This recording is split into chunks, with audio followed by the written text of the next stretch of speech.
Hola, cage fighting connoisseurs. This is Kid A to Bloody Elbow, joined by Zane Simon. We're here for the sixth round of Mark Hunt versus Stipe Miocic, and there's no sixth round. This is a post-fight analysis show, so give us a thumbs up on YouTube because a lot of dumbasses are going to be giving us a thumbs down. But I don't think anybody's going to be trying to steal the sixth round of this fight because, God, 5 rounds of it was more than enough. This was so depressing. It took so much of the fun out of an otherwise pretty scintillating night of combat sports. We had Metamoris, Josh Barnett and a toe hold. We had Canelo knocking the piss out of a dude. Just unbelievable knockout in boxing. And a pretty good night in Australia up until the main event. And really, you can't knock the main event, except that was horrible, and it broke my heart. Yeah, I have to say, like I picked almost every fight on this card wrong. I'm gonna start out saying that I got it Yeah, I almost, was I was going to mention that later, but go ahead. but I did see the main event coming from a mile away, and I was depressed to be very right about that. Yeah, it was. I mean, Mark Hunt has had a miracle second career in the UFC. This UFC run was really glorious for a guy that they didn't even want to let have one fight. That basically had to sue them, and just because of a technicality in his contract with Pride, when they brought Pride FC, they had to give him a fight or two. I believe two fights because he lost his first fight very unimpressively. But then he goes on this run, even fights for the interim title, but it's just been brutal. Wikipedia has it as TKO/murder in the Wikipedia entry. That'll be fixed. Fifth round, 2 minutes 47 seconds. Hunt had nothing. I mean, he was slow. He connected maybe once. He got up 2, 3 times from takedowns. The rest of it, he was on his back like a beached whale, taking a beating. It was horrible. Yeah, I mean that's the thing, this is what I was worried about watching him fight Roy Nelson. That was really the fight that made me worried, not so much his loss to Verdum, because that was one of those fights where he was doing, he came in on short notice. It was at a weird altitude and all that, so it was hard to take anything from it. But the fight against Nelson, like he obviously had Nelson outclassed all the way through, but he didn't have that second speed anymore. He was basically just throwing the big shots, and the fact that he was a much better boxer and had much better timing than Nelson meant that his shots were landing and Nelson's weren't.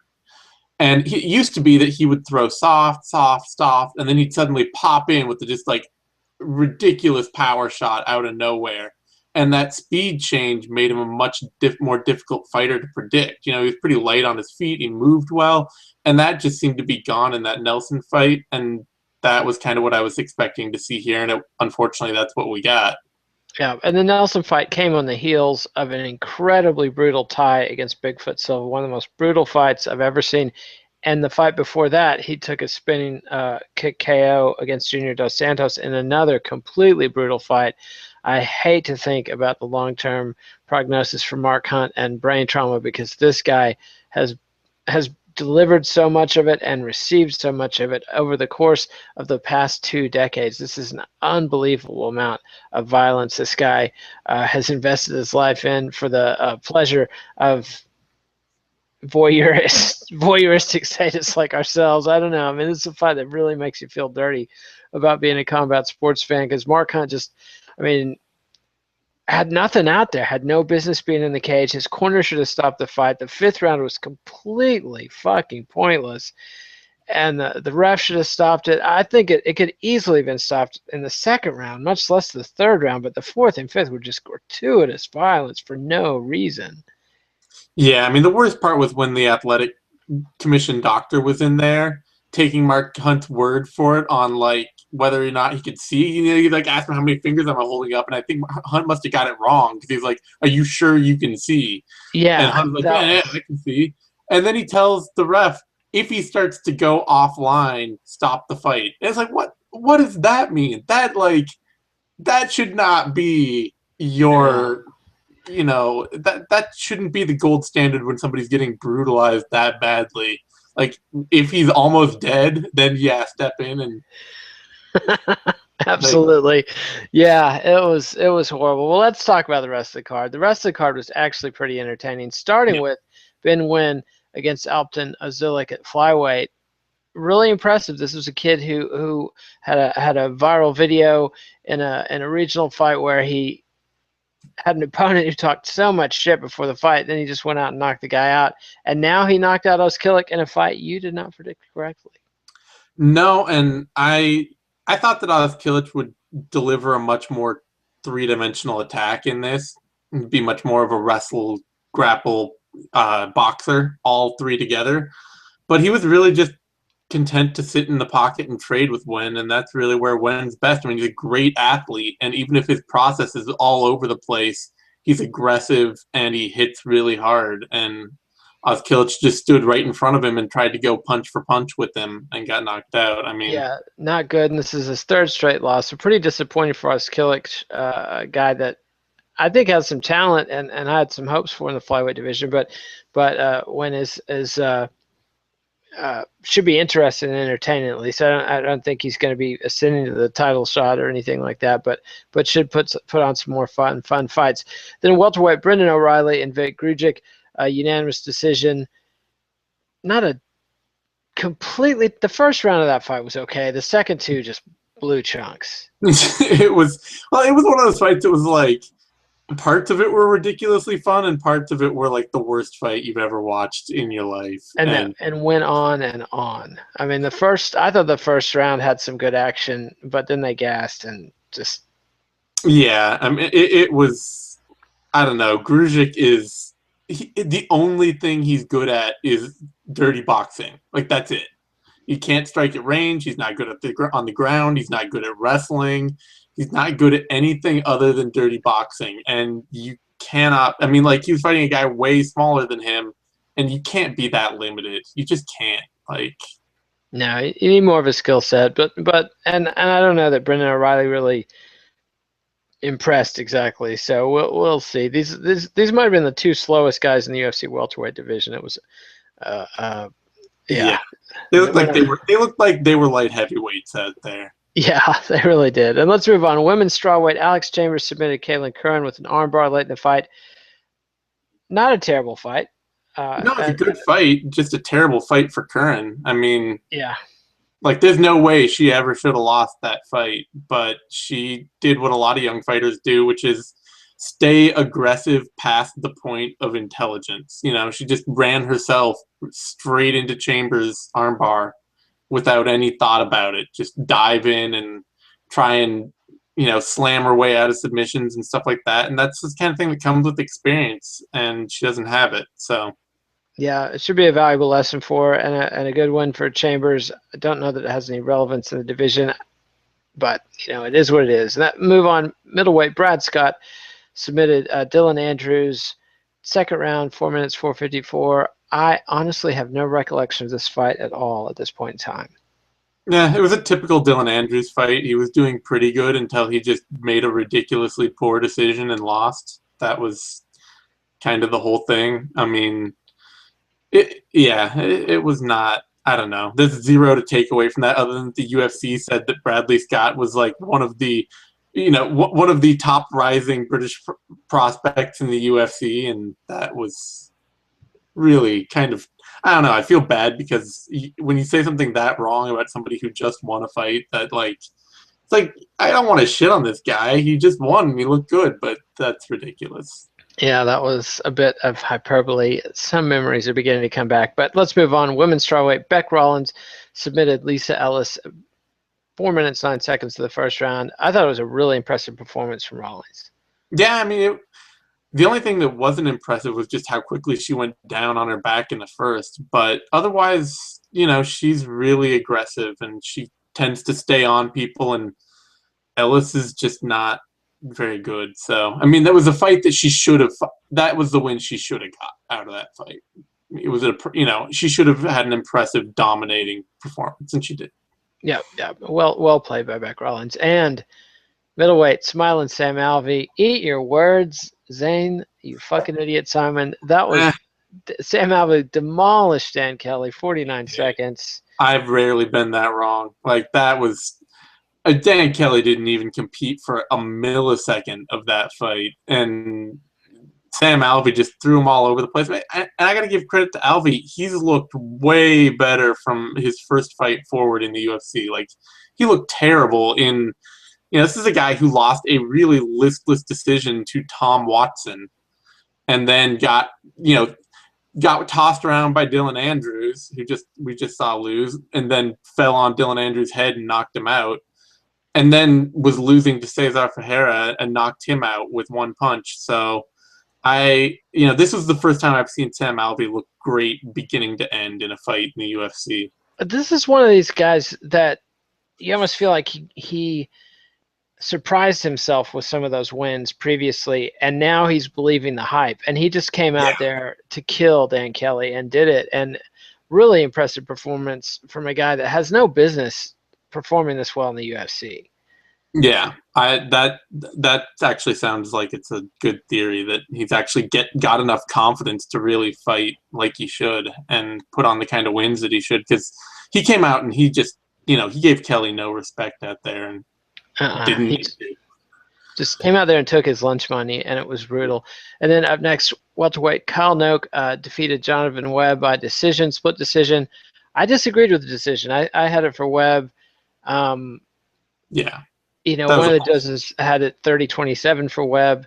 I'm having a hard time figuring out which round Kyle Noke won, much less two. Yeah, I thought that 30-27 Webb was more correct than 29-28 Noke either way. I could have seen giving Noke round 3 maybe as Webb started to fade a bit and had less success. But Webb just, I don't know. I think that's one of those times where judges valued the guy, like the Diego Sanchez Ross Pearson fight, where they put a lot of value on the guy coming forward rather than the guy actually landing good punches. Yeah. And Noke marched forward all fight for better or worse and took an ugly, terrible decision. Yeah, but I have hopes for Webb that he'll get to come back in the UFC, and should hopefully the judges will be more fair to him. Noke's a guy I've already written off. I mean, he's had some good fights in his career, but I didn't see anything tonight that made me think he was coming back or getting back to form. I just think he's at a point in his life when you're just not going to get the form he had a few years before when you're in your late 30s and taking as much beating as he has. But let's move on. Featherweight Dan Hooker annihilated Hatsuhu Aoki with a high kick in the second round. Aoki dominated position, but kept eating high kicks to the head, and eventually one of them just shellacked him. Yeah, I mean, Hioki's been I was disappointed in Hioki back when he lost to Clay Guida.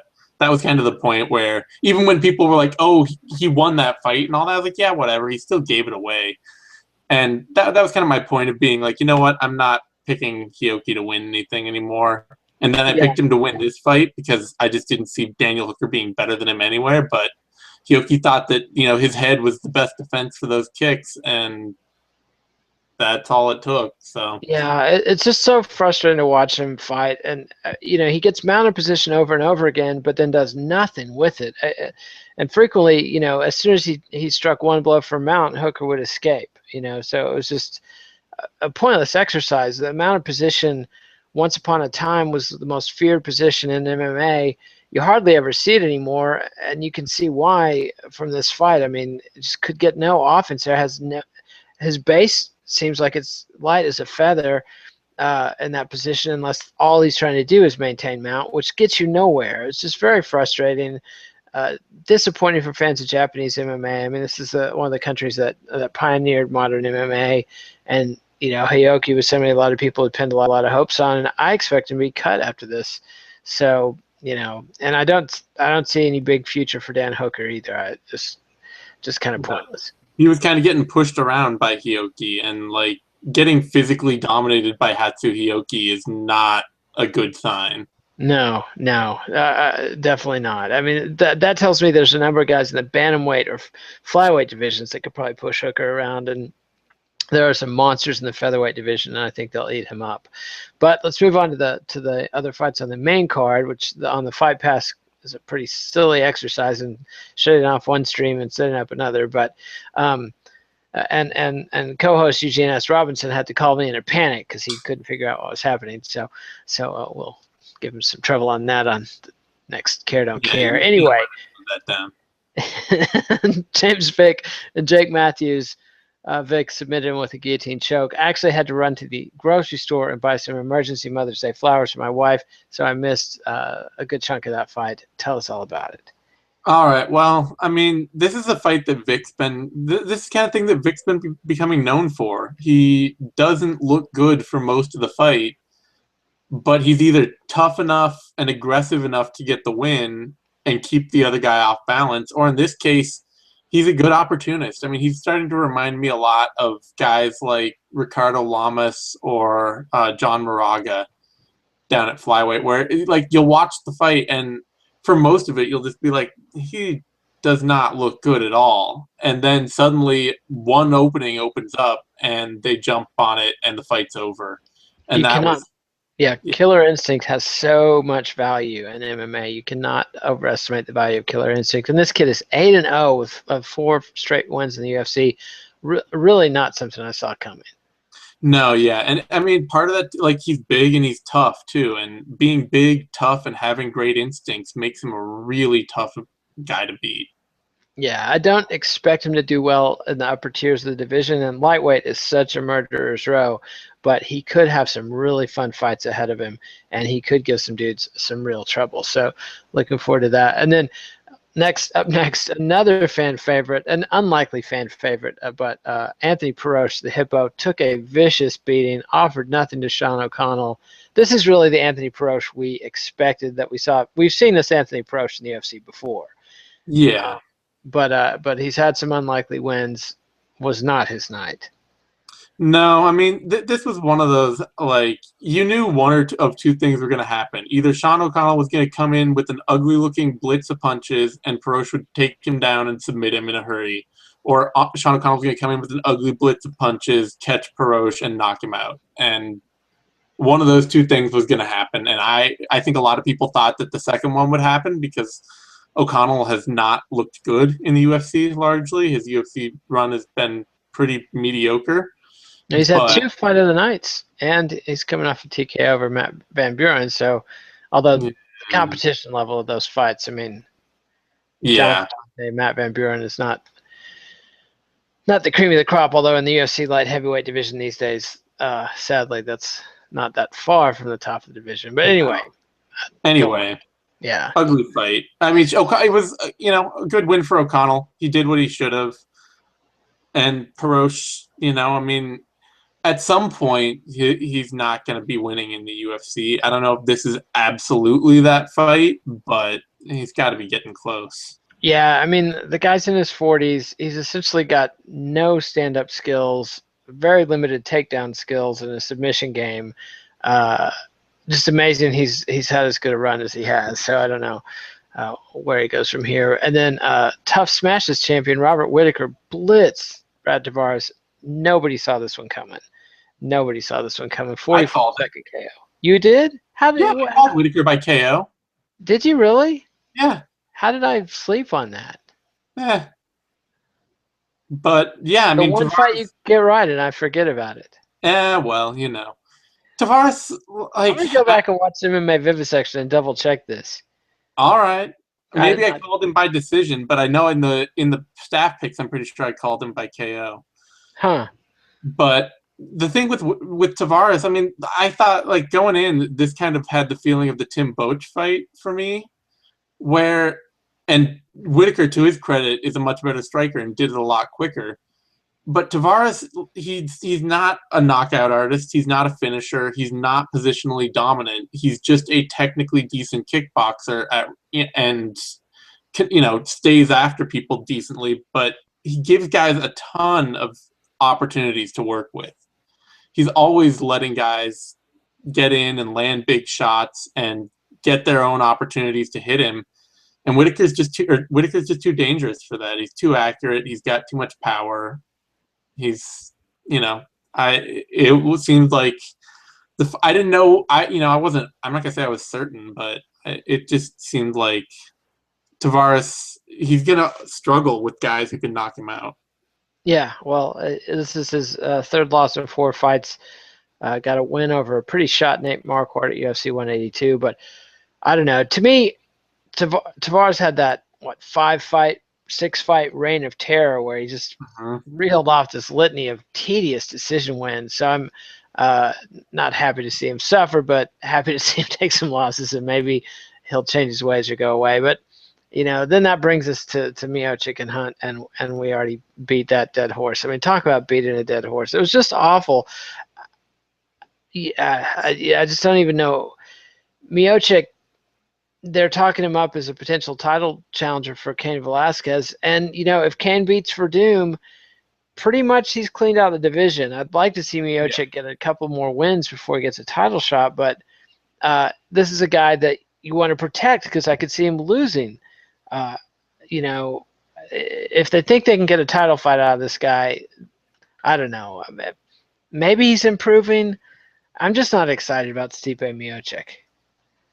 No, I don't know. I mean, there's not like the top of the heavyweight is what it is. You got to make the fights you can make, and Miocic is the only title contender right now. Yeah, and that's that it's just yeah, it's awful. It's almost enough to make you root for Verdun, because if Verdun beats Cain Velasquez, then you've got Verdun versus Dos Santos. That suddenly breathes new life into Junior Dos Santos. Although Junior Yeah. is pretty much a ghost of what he was before Cain. 10 rounds of Cain Velasquez beating him. Um, seems and a really brutal fight with Mark Hunt, and just a lot of trauma Junior Dos Santos has suffered. But it is what it is. Is there anybody Stipe can fight between now and a title shot? Not that would make sense. I mean, not without the potential of throwing away your only contender for a potential loss. Like, What about Travis Brown? uh, I guess he could fight Travis Brown. Yeah, I mean, and Travis Brown could come back into the title picture because he hasn't fought Kane. Yeah, I mean, I think that they could make that fight and make it a title eliminator, because both of those guys are what Eugene calls gicks, guys I can't trust. And Stipe's not a guy I can't trust. There's nothing not oh to. yeah, I totally do not trust him in a high level fight. I absolutely do not trust him in a high level fight. He'll be consistent, consistent performer, but he Well, doesn't have consistent performer is what it's all about. That's he the doesn't have idea of finishing the tools. is This is a division all doesn't about matter. finishing But tools. that's the whole misuse of the idea. A guy you can't trust is a guy who could lose any fight at any time. Dylan Andrews is a guy you can't trust because he will throw an opponent onto his own head and knock himself out. It's If true. you It's think true. Miocic is going to show up, he's going to box, he's going to get some takedowns, he's going to get some ground and pound. He's going to do his thing. He's who he is. That's true. Okay. I gotta concede that point. But I'm not lathered about a heavyweight title fight featuring Stipe Miocic. Maybe if he beats Travis Brown, maybe. Is Brown booked? Do we even know what we're talking Uh, about? Travis Brown. Next fight. I feel like he is booked, but I can't remember against who he is fighting. Andrei Arlovsky. Oh boy. I can't believe Andrei Arlovsky is active in the UFC heavyweight division in 2015. It kills me. Josh Brown Barnett, should win fight. Yeah, and Josh Barnett, who just won by chokehold. Arlovsky are all top 10 heavyweights in the UFC in 2015. Yeah, it's true. I'm hoping Overeem gets a little momentum behind him, but and then Marco Krokop is back in the division and in the top 15. It's just I don't know. It's very depressing. The talent pipeline seems to have been shut off, but it is what it is. We'll stumble forward, and I believe there's another UFC in 2 weeks. Is Edgar versus Faber is next week? That's in Manila, and it's in the morning, and so that should be medium fun, because Frankie Edgar and Uriah Faber definitely fun. Gegard Mousasi versus Costa Philippou, sadistic fun, I think, and then an assortment of Asian fighters you never heard of. It should be fun, and we'll have all the fixins. Eugene will be back on Monday with Knuckle Up looking backwards, but then we'll have the Care Don't Care preview, the MMA vivisection, all that stuff, and in 2 weeks UFC 187. Not the UFC 187 we've been hoping for with Jones versus Johnson. But instead, we're going to have Johnson versus Cormier, and maybe John Jones could be watching it with you in the drunk tank at a cell near you. I don't know. But anyway, it's sad to see the champ go out like that. But and Anthony Johnson and Daniel Cormier should be an excellent fight. So anyway, give us a like on YouTube. Subscribe to MMANation.com on YouTube. Follow us on Twitter at TheZaneSimon, at KidNate. Read us on BloodyElbow.com. Any final thoughts, Zane? Oh, I don't know. I got you always like kill my mood by the end of these. It's all just, come on, you can't blame me for Mark Hunt being for watching Mark Hunt being savagely beaten. That was like watching baby seals get beaten with baseball bats. Because I love Mark Hunt. This is a guy I've watched fight for ever, and he's just a great guy, born down, everything you want in a fighter, and he just took a vicious beating for no reason from a guy. Nothing against Stipe Miocic, but he's just not. I mean, Mark Hunt's been in there with Fedor, Dos Santos. I mean, just everybody, and I don't know. Maybe it was a bummer, so I made it worse. What can I do? Yeah. Anyway, you're too down on Stipe, and then you're too down on life. I can't take it. Hey, I've got a wonderful life. Life is great. I'm drinking champagne out of a pint glass. That's how wonderful. Out of a pint glass. See, that just makes me sad. All right. Adios, grain alcohol through burnt toast in a back alley. I'm great. Oh, well. Struggle through it, Zane. What doesn't kill you makes you stronger. And I already told everybody everything. So adios, MMA aficionados. We'll see you next time.